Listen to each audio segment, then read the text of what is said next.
Today, we're going to talk about passion.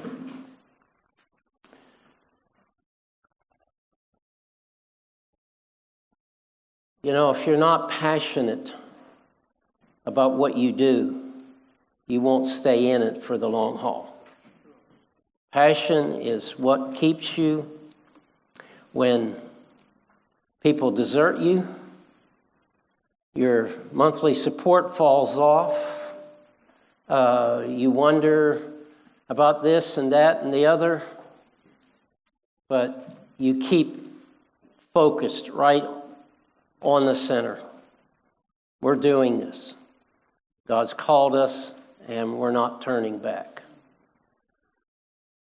I'll be married to the same woman come June, 57 years.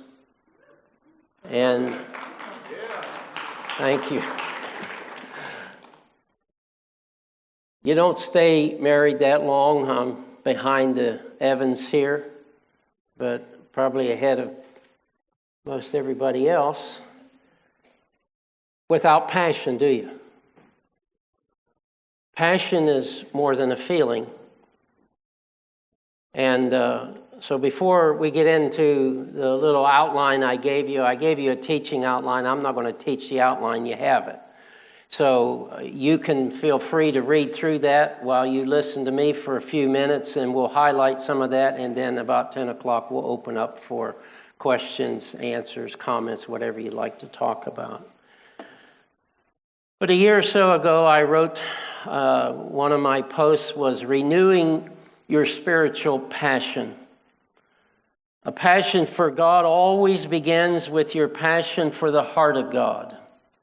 In 2 Samuel, the promised land, particularly Bethlehem, is now under control of the Philistines, and David is on the run. With his mighty men around him, he constantly mentions a desire, a drink from the well in Bethlehem. The actions of 3 of his mighty warriors symbolize how a person with a spiritual ear and passion lives every day.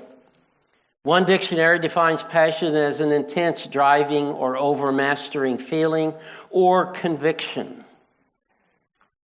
Having a passion for Christ is not merely avoiding evil, but the never-ending pursuit of being Christ to those who touch your life. Passion produces more than a message of hope. It becomes a message and demonstration of that message. The story in 2 Samuel teaches us 3 things about passion. First, only intimacy makes it possible to hear the heart of God. A study of His Word reveals His commands and sets the standard for living. However, we can only hear our Father's desires in safe, quiet times of intimate fellowship. During times of war, David's warriors listened to his commands and with courage responded, as do all good soldiers. But sitting around the fire, away from the sounds of battle, they heard his heart's desire, stirring their passion to answer the call that could have easily been ignored. Second, the passion to act is often taken at significant personal risk. They left the comfort and security of that moment, not because of a command, but because of a passion for their leader. Only conviction generated from close encounters with the living God create the desire to act and the strength to carry it out. Ordinary people can do extraordinary things when they live a life of intimate fellowship, listening and daring to act even when the risks are significant. Their courage was driven by uncommon passion that caused them to break through enemy lines not once but twice to secure a drink for their leader from Bethlehem. Third, only divine energy creates the ultimate passion. Acts 1:8 says that we shall receive power after the Holy Spirit has invaded and fully controls our body, mind, and spirit. The complete restoration of the passion that Adam lost in the Garden of Eden through disobedience was restored by the second Adam, Jesus Christ, through his obedience to the Father in the Garden of Gethsemane. It culminated on the cross. It's called the Passion of Christ. This alone gives the energy, ability, and power to fulfill God's desires, not just his commands. Do you desire the power of the Lord so much that you would do whatever it takes to get it? Then, when it's yours to consume, will you use it for his glory or to further your own ambitions? If you would like to receive these posts, I do 2 a week that are leadership driven on Tuesdays and Fridays, and then I do a devotional like this on Sundays called Thoughts on the Lord's Day. If you'd like to have those, just get your email address to me, and you won't have to go on to social media to search for them. They'll come to your email address. But writing is now a passion of my life. And our subject today is missions, leadership in missions. Do you think Pastor Harbaum is passionate about missions? Do you think this church is passionate about missions? As every year I've listened to missionaries come up and share. I didn't hear a passionless person last night.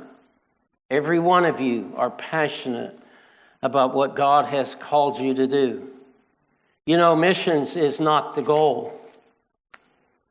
Worship is the goal.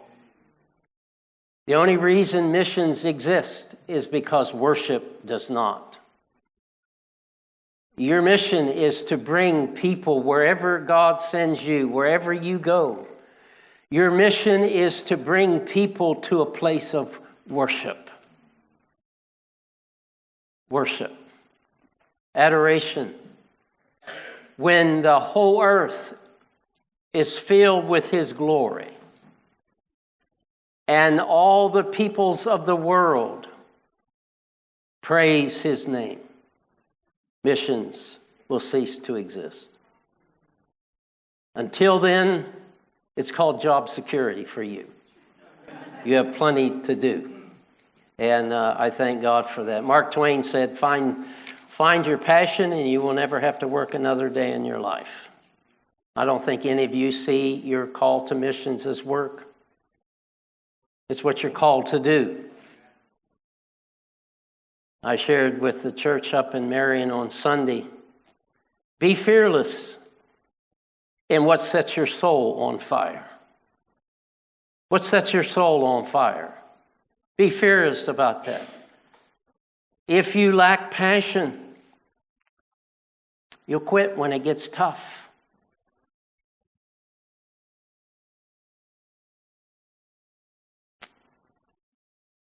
It's more than a strong emotion. It's an overpowering and compelling. What did Paul say? I have to preach. I have no choice. And when the fire of God lives within you, it's not about your performance. It's about releasing that drive that's in you. It's releasing that energy that comes from an outside source to your heart. You have to do it. There is no choice. When missions becomes a choice, you've lost it. Missions hopefully will never become a choice between doing that and doing something else. You have to do it. So let's quickly go through this. 7 passions of great leaders. Number 1, the passion for gaining truth and knowledge. All progress is the result of making wise choices. Proverbs 19 verse 2 says the key to possessing wisdom is rooted in the habit of staying on a learning curve for life. The search for truth should never grow cold in your life. The truth. Jesus said, I am the truth, the life, the way. I am. Whatever you're facing today, whatever the challenge may be, it's in your pursuit of the truth that will bring peace to your soul, to your heart, to your life. That my people perish for a lack of knowledge. Knowledge of what? The truth. Number 2, the passion for possessing excellence in wisdom. Discipline comes as a result of knowing the facts and acting on them. Excellence comes over time as you begin and become intimate with the truth. Wisdom is knowledge put into proper actions. At the heart of wisdom is a lifelong commitment to excellence. Excellence is not driven by a desire to please other people. You'll wear yourself out trying to please people. Whether it's yourself or whether it's those you serve, those who may be supporting you. Excellence is the pursuit of being your very best for Him. We used to sing a song years ago, "Have I done my best? Have I done my best?" That's all that matters. When we stand one day, it's closer for us, some of us than others.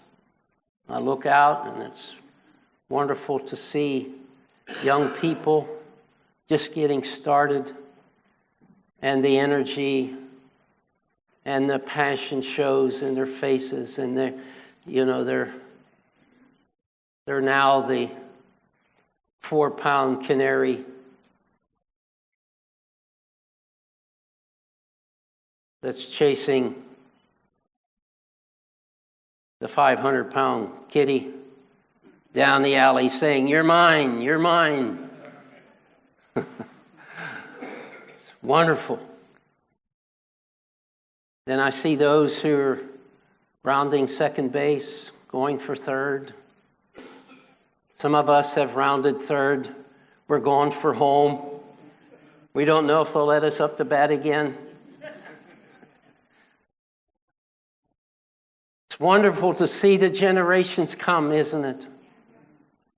To see the generations of the mothers and fathers that go to their reward for their faithful service. And then it's wonderful to see those who are in the batter's box for the first time, telling the pitcher, "Bring your best. Bring your best." Wisdom.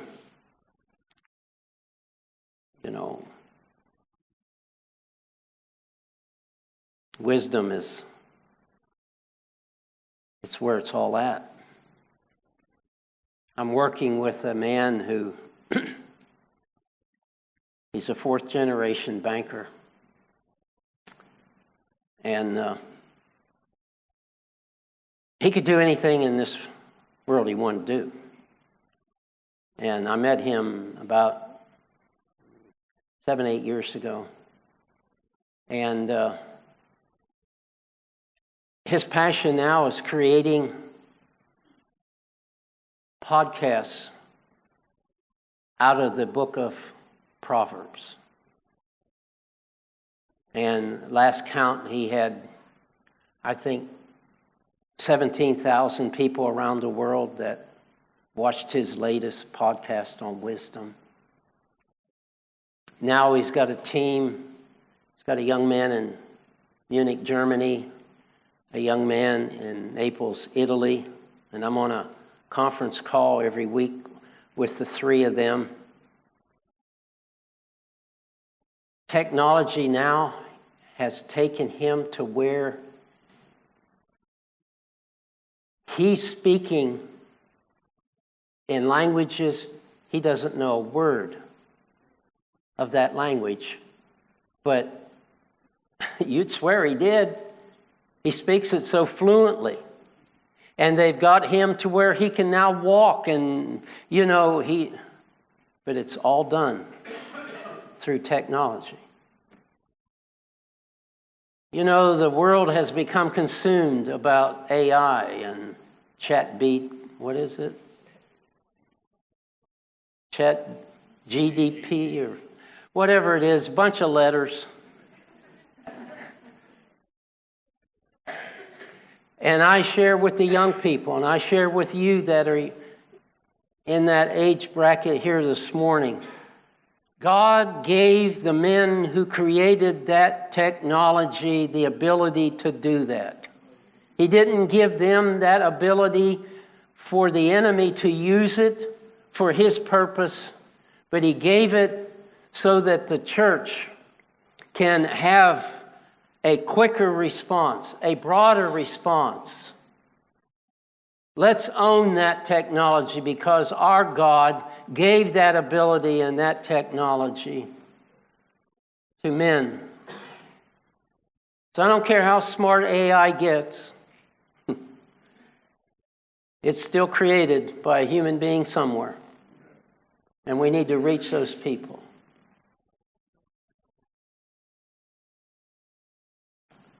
Let's not be like Paul and here when he stood before the king, and the king said, Paul, almost thou persuadest me. Almost. Let's get beyond the almost. And it's going to take leadership to get there. Wisdom. 3, the passion for discernment and discretion. Decisions based on wise discernment and discretion determine your future. Let me say that again. Decisions based on wise discernment and discretion determine your future. You are where you are today because of the choices you made. It's as simple as that. If you don't like where you are, start making different choices. It works. Number 4, the passion for honesty and integrity. Every generation of kingdom warriors must determine the standard of integrity and honesty. Honesty is telling the truth. Integrity is telling the truth all the time. Every time. In today's culture, we no longer lie, we misspeak. Finding a leader today who tells the truth and one who always tells the truth is challenging. Proverbs 10, 9, 11, people who wink at wrong cause trouble, but a bold reproof promotes peace. The words of the godly lead to life. Evil people cover up their harmful intentions. Boy, don't we see that every day of the week, especially this every 4-year cycle. Number 5, the passion for humility. A balance between leadership strength and humility and attitude is a constant battle for most leaders. Never promote yourself. When I started, after pastoring for 40 years, after owning several businesses, the last one an RV dealership, we had 37 employees and did $60 million in sales. I did that for my son. I didn't need to do it. It was his future. But he hadn't finished taking the 100-yard dash and the 90-yard gym yet. So I said, son, you're on your own on this one. I said, I'm out. Because he didn't like restraints. And the deal was, when you're handling that kind of money, I'm signing off on all the margins. I brought Marie in to do accounts payable. I wanted to know where every dime of that money was going. And he chose not to do that. And I said, fine, I'll see what God wants me to do. And he said, this is what I want you to do. And I said, well, Lord, you're going to have to promote me because I'm not promoting myself. And you don't have to promote. You share what you do. But you don't there's a difference between sharing your passion and the vision for what God's called you to do and promoting yourself. And you want to be careful.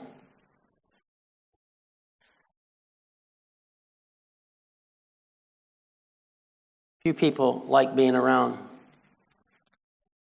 self-centered people.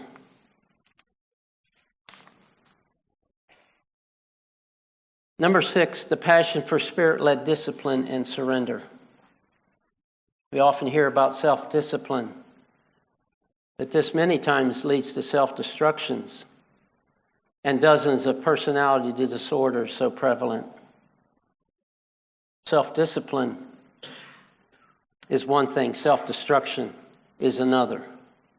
Say good things about yourself, because there'll be days when no one else is. There'll be days you need to be your biggest cheerleader.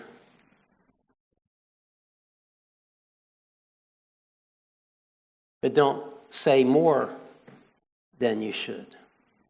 That's the difference.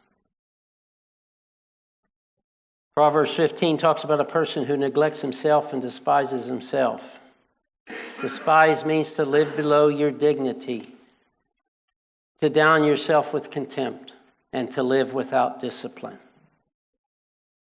Be Spirit-led discipline, not so much grabbing yourself by the back of the neck and pulling yourself up by your own bootstraps. That's the way the world does it.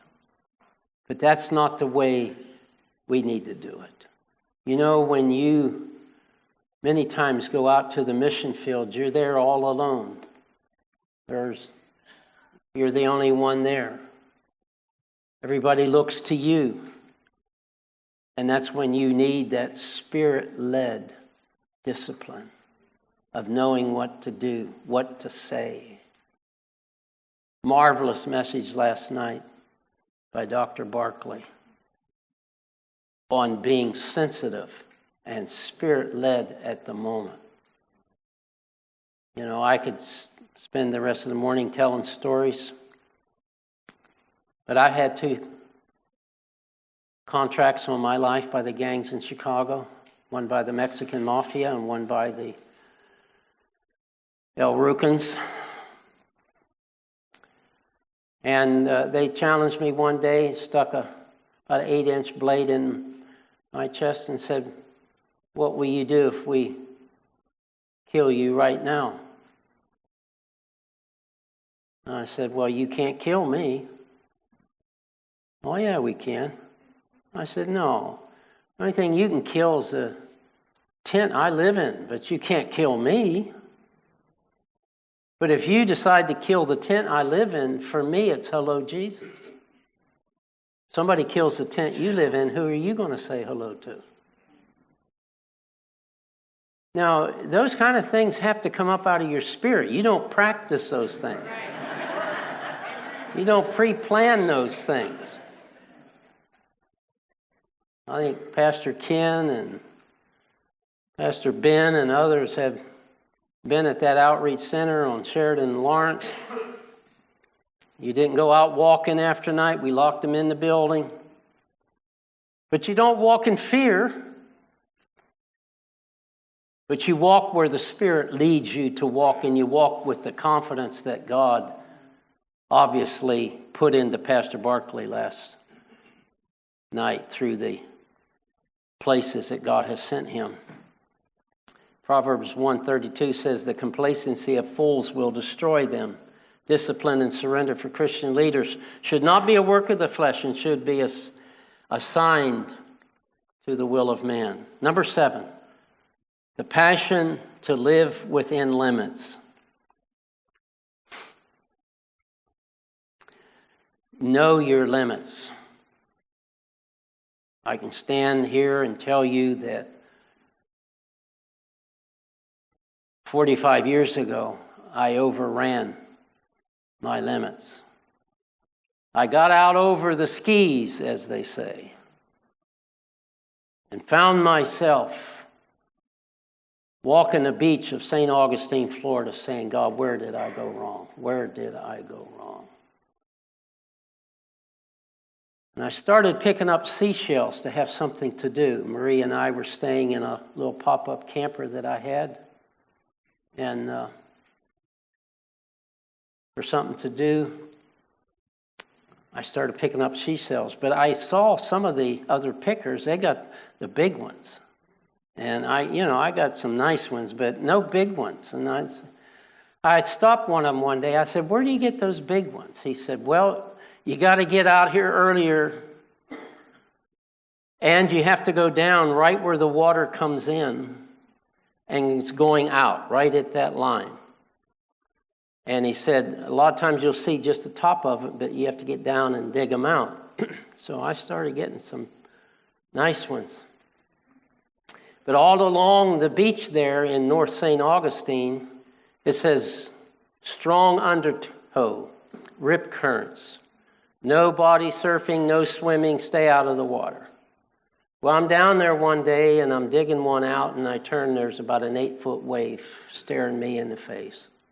And it grabbed me, and I immediately realized I'm in a rip current and I'm being pulled out. And through my life-saving training, I knew, don't try to fight it, swim parallel to the beach until you make your way out. And I did, and I finally got back onto the beach, and I'm laying there. I said, "God, where did I miss it?" And he said, "You began to not be able to distinguish being led by my spirit and being driven by an evil spirit, doing the same things that you were doing, but they weren't things that I called you to do."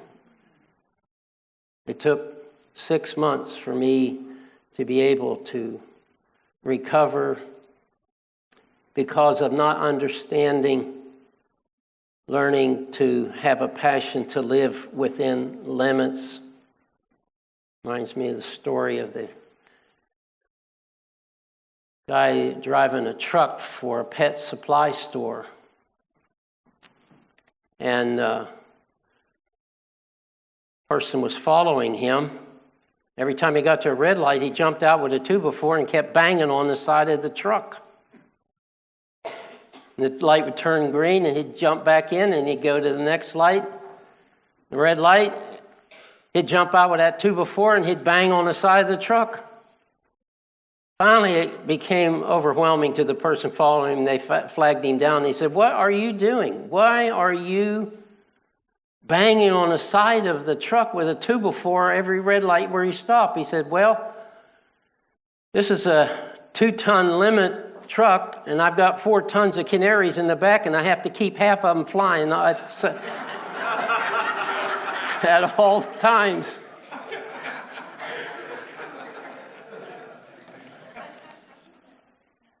Be careful you don't have to get out and bang on your wife or yourself or somebody else to keep them flying. You know what your limits are. Don't run over the limit, or you find yourself struggling. There's a difference between being tired in your body, we all get that, and being weary in your spirit.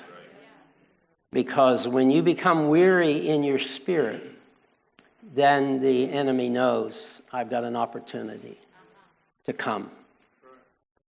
Be a Teflon leader versus a Velcro leader. Teflon leaders, you can't hang anything on them. The text says when the enemy came to Jesus, he could find nothing in him that he could attach himself to. So be a Teflon leader. Don't let the enemy find anything in you that he can attach himself to. You know what Velcro is? I mean, it's everything you walk by sticks to you. People will stick to you. Projects will stick to you. Lack of funding will keep you up at night, and you think, well, I've got to send more letters or I've got to make more phone calls. No, God has all of that handled. Just do what's within your limit to do, where the peace of God reigns in your heart. Isaiah 26:3. Thou wilt keep him in perfect peace, whose mind is stayed on thee. Find that place every day. Well, 3 minutes after, Pastor. Would you like to talk now? You've listened to me for a half hour. So, questions. We have a microphone, I guess. Yes. So if you have a question, comment, whatever you'd like to ask about. Some of you have asked to see me, and I'll be available from 2 to 4 at the Holiday Inn in Richmond. If you'd like to spend some time personally, I'd be more than honored to do that. So just my information is on the bottom of the outline. I think my cell phone number is there. Just send me a text and I'll be glad to meet with you and talk about your specific leadership challenges. 2 to 4 today. Yes, Julius, nice to see you, friend.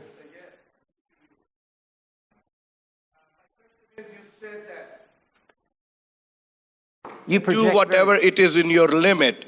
The question is, if we get more than our limit, do we keep banging with the 2x4, or how do we get rid of that? Like deny it, I'm not going to take it. Thank you, Wayne. Get a bigger truck. Trouble is, we can't determine the size of our truck. God determines that for us. I think it's a daily conversation with the Lord piece to start with.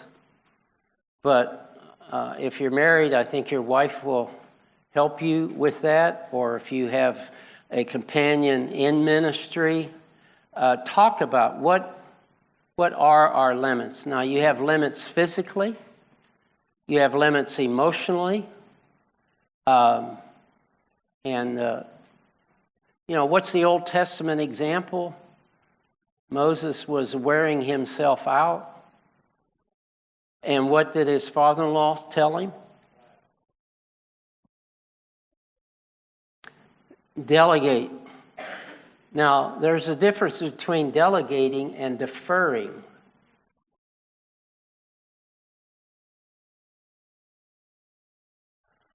When you defer something, you have no responsibility anymore for the outcome. When you delegate something, you still have responsibility for the outcome. So learn the difference between deferring, and there are a lot of things that come into our lives that we just simply defer. I mean, that's not for me. But it's building a team around you of the people that can handle those issues. And but if you don't learn what your limit is, then you'll pay the price for it. I have a friend that was on the mission field for 19 years. Went to Bible college with him. Came home one year on furlough, and his wife said, I don't want to be married anymore. I don't want to be a mother anymore. And went back to Africa and married her lover that she had developed a relationship over 10 years. How do you miss those kind of things? By being so focused on the mission, but not on your companion. And so it can be very costly. Great leaders, and I wrote an article on this, the greatest time management tool available that I'm aware of is a two-letter word, no. Now, learning to say no is very difficult for people who really have a passion to help. You want to help people, but you're not God, I don't think. And I learned the hard way, I'm not God. The year before I broke, I had been in a classroom, a college classroom or a church or pulpit somewhere, 340 times, according to my journal. I had traveled over 100,000 miles 1 year. You can't do that, not with the limits of the body that God has given to us. So, yeah, learn to say no. Build a team that can handle, and then you handle the things that no one else can handle.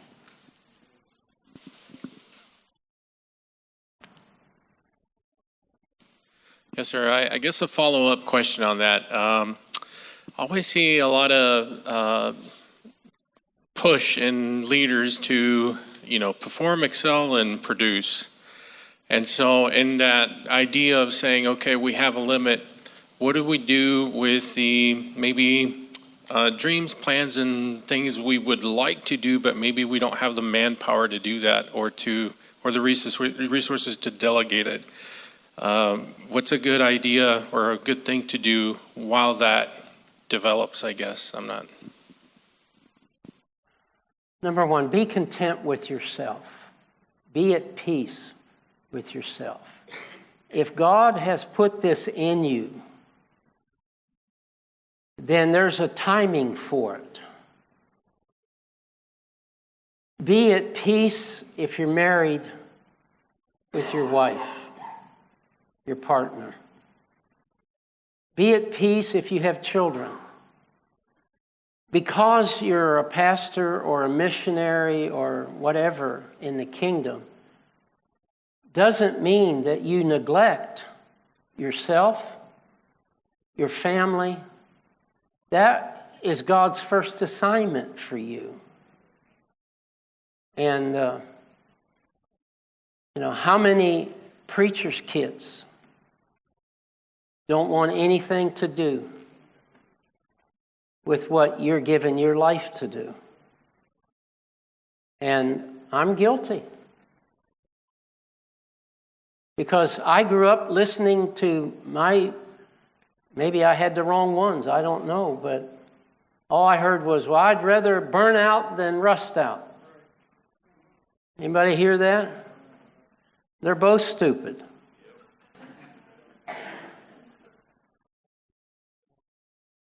The devil doesn't care whether you burn out or rust out. He just wants you out. That's it. He wants you out. So be at peace with yourself. God's never going to put a burden in your heart to do something that He doesn't provide the resources to do it. So be at peace until He provides. In the meantime, don't lose your wife. Don't lose your family. Because when you get up to a certain age, you don't have any of the rest of this. That's what you have. I've got 8 grandkids from 31 to 9. 3 great-grandkids from 10 to 9, I think, or 8.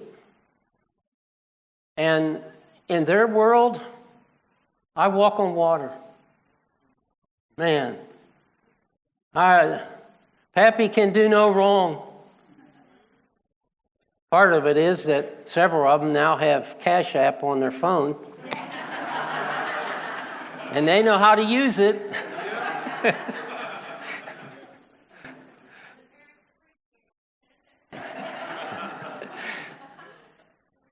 It's one of the joys in life. I've worked hard to be able to do that.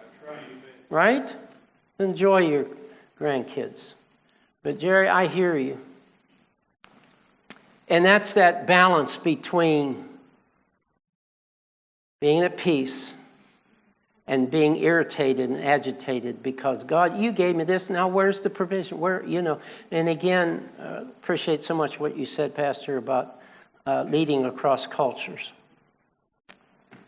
God works in times and seasons, and man created clocks and calendars.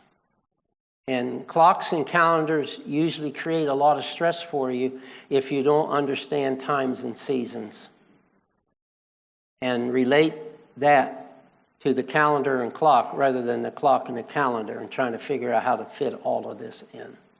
But Isaiah 26:3, I've used that in my coaching, especially with church leaders, more than any other scripture. Thou will keep him in perfect peace. That's a guarantee, and if you don't have it, it's not God's fault. It's just that we've run into the ditch somewhere, because when you don't have peace, that's the indication to stop right then and there and say, God, I'm not at peace, you know it, and I look to you. What do I need to do to bring myself back into that place of peace? Because it's the joy. And if you don't have peace, you won't have joy. If you don't have joy, you don't have strength. And just on it goes. Yes, sir. I'm a pastor, and I've seen something more in very recent years, and other pastor friends of mine saying the same thing. People will show up just a total mess, and you help them, you love on them, you teach them. They get better, they get fixed, and then in maybe a couple of months or something, they just disappear, like they're using the church as a hospital more than a church. And I don't know, and the other pastors I know, I don't know what else we could do, but there may be something that we're missing to not hold them. I just wondered if you'd experienced any of that. Nah. Nah, all my people were perfect. I tell them once, they're good for eternity. It's one of the greatest heartaches that you'll ever face in ministry, is pouring your heart and life into someone for 6 months or 6 years, and then they walk away, throw it all in. They that labor in the Lord labor not in vain. That should be something to bring you peace. You're not responsible for their walking away. But the issue you brought up is about retention and about basically discipleship. We don't really disciple many people, because disciple means a faithful following learner. Faithfulness, number one. Following. You can't lead people who aren't following. You can't lead anyone who doesn't submit to your leadership. But don't take it personally. Say, that's fine. I'm not even a reasonable facsimile of God. I try to live according to the Word, but, if you're looking for perfection, you don't find it here. You ever hear, well, I'm going somewhere else because I don't get fed here. You hear that a lot. Well, I don't get fed here. Well, I put it out there, but if you don't want to come with a knife and fork and spoon, then, and sit there and say, move me today. Say something important to me today. You look, when I'm ministering through the years, I've looked for what I call the lighthouses. The light goes around and around, and you can see it in their eyes. They're tracking with me now, so I'm going to stay right here for a little bit. And then it goes out, because now they're trying to process either what I just said or what they think I'm going to say, or it could be, what do I need to get at the grocery store on the way home? Who knows? But when you're ministering, don't look for the people who are tracking with you and feed them, because that's who's eating right now. It takes all 5 gifts operating in any local congregation to make fully persuaded disciples. And if you don't have all 5 operating in the right order, it's going to be a challenge. So whatever gift is in that pulpit on a regular basis is what's going to determine what happens in that congregation. So you need all 5 gifts. That would be something. I wrote the book, The Abominable Snowman, God's gift of apostolic leadership to the church. And it is really a gift to the church. And when that happens, I think of the Evans son, Mark, there in Atlanta. A strong, strong apostolic gift. And it shows. It does. And so if you don't have one, find one like Dr. Barkley or Pastor Ken Harbon. Find someone with that strong apostolic gift and bring yourself under their leadership so that they can supply that gift to you when you need it. And it will help you. Someone else? Right here. Hey. Oh, here. Hi. Sorry. So I have been accused that I'm a passionate person, and I receive that. I am very passionate. I think over the last few years, I've been working on that vision, the vision that Pastor Ken said that we can have in our heart, to put words to that. What I've seen is that there are some people that still haven't fully understood what that vision is. And I've worked through organizational health classes, and I've written it down, and I've done that work.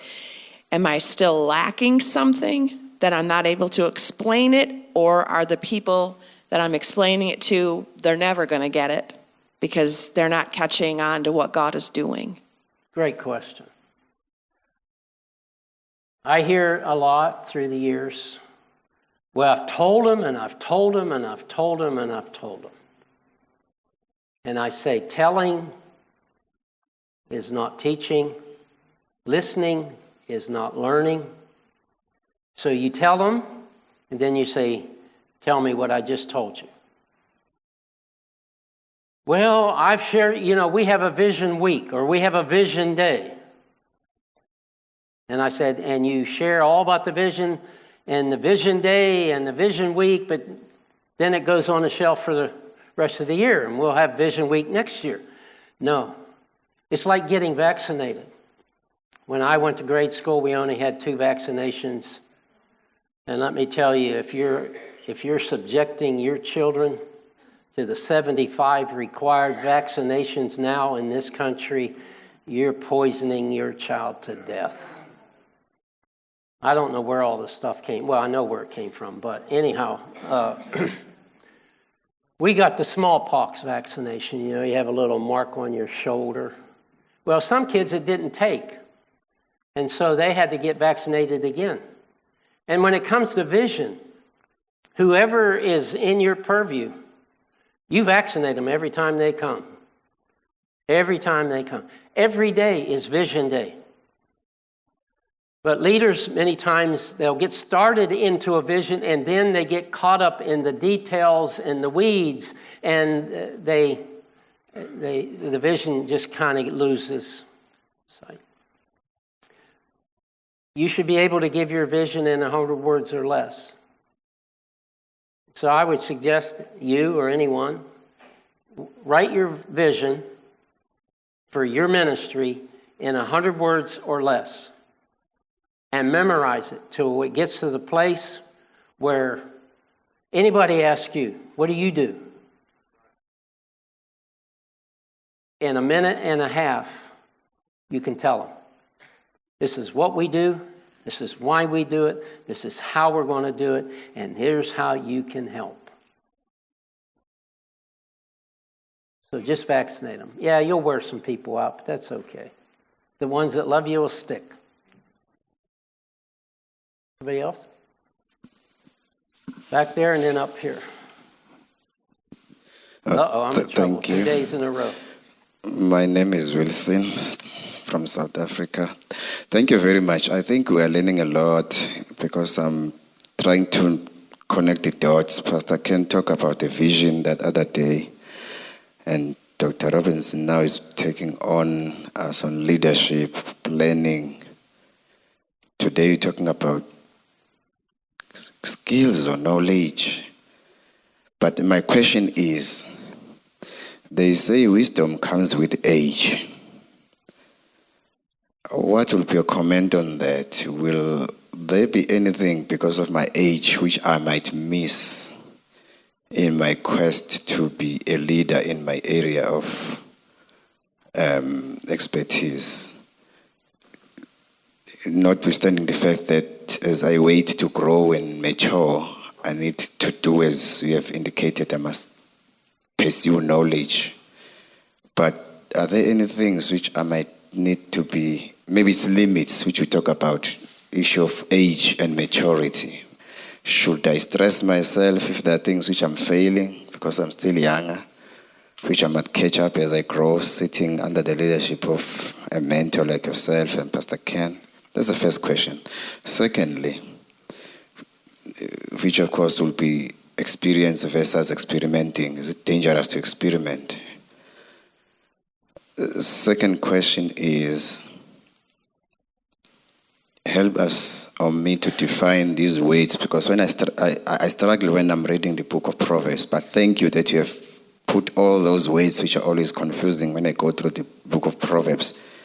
Words like knowledge, understanding, discretion, and so forth. I will ask my good doctor to define for me discernment and discretion as opposed to wisdom and understanding. Thank you. You got a week? My first suggestion would be find a spiritual father. And in a spiritual father, you may have a mentor or a coach or someone. We have many instructors, but few fathers. And, you only have fathers for so long, and then they keep graduating and going to heaven. All of my fathers are gone now. I have an elder brother who just turned 90, Daryl Merrill Sr., who's been a dear friend for over 40 years. But there are days he remembers me and there are days he doesn't. And, so get a spiritual father. Discernment versus discretion. You can ask, and I would encourage you to ask God to give you spiritual discernment every time there's a decision to be made. Take 30 seconds and say, if God hasn't already given you a path forward, don't move till He does. One of the things that gets young people into trouble is they keep accelerating toward an unknown target. Because they had a glimpse of it once, they think that's it, and they go for it. But that's where fathers will help you, and mentors will help you. Discernment is what God reveals to you. Discretion is knowing what choice to make after you have that discernment, and making don't get caught with the paralysis of analysis. One of the things that people do is they go into times of prayer because they know what decision they have to make, but they think they can hide out and keep asking God. And He said, well, I told you a week ago. What you're hoping for is He'll tell you something different. Because you don't want to do what He told you to do. But anyone that wants to connect with me, and I have people connecting with me from all over the world, and I say greetings to Paul Wanglia, who just finished my leadership course just south of Nairobi, Kenya. I've never met him. We've talked on the phone. We talk once a month. We have a great relationship. But he followed me for 10 years on Facebook, and finally I kept seeing his name, and I said, do you have a WhatsApp number? And that's what created the relationship. But I'll do that with anyone. If you send me a WhatsApp message or however you want to communicate, I'll be glad to share with you and help you. Go ahead, my brother. Thank you so much, Doctor, for a wonderful lesson. Now, my question is, most of us, we went into ministry following our callings and passion into doing the work of the Lord.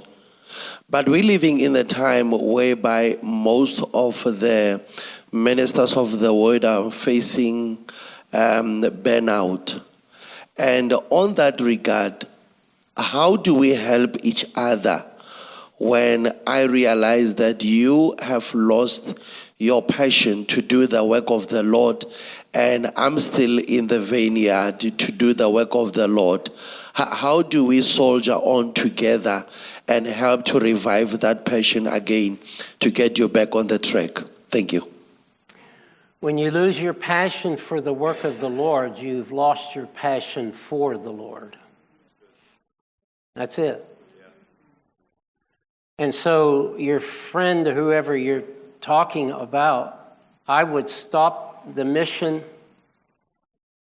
and go to prayer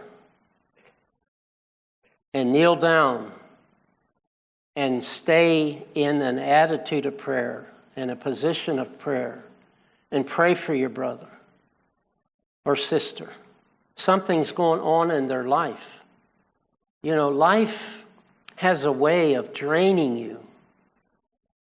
If you're battling physical sickness, if you're battling children that are gone away, whatever you're battling, that's the attack of the enemy. And so if you can find what is going on in his life, that he's lost his passion for the mission because he's lost his passion for the Lord. When you have a passion for the Lord, you'll have a passion for the mission. And many times we begin to short-circuit that relationship. That's what caused my burnout. I love the Lord. I prayed, but I lost, to my brother there, the discernment that, you know, the enemy can't get you doing bad things most of the time. But what he will try to do is to wear you out doing good things where you overrun your limits and then you lose that. You know, Jesus was a master at creating margins in his life. He got up a great while before day. He got in a boat and went out from the shore. Why did he do that? Because even though he was all God, he knew he was man and he had limits. And he didn't overrun those limits. And he doesn't expect us to do that either. People will, but God will never. And if you can't learn to walk with disappointed people from time to time, then you're not going to be able to be a great leader to them. And I'm past 1 minute, so penalize me. Thank you so much. It's always an honor.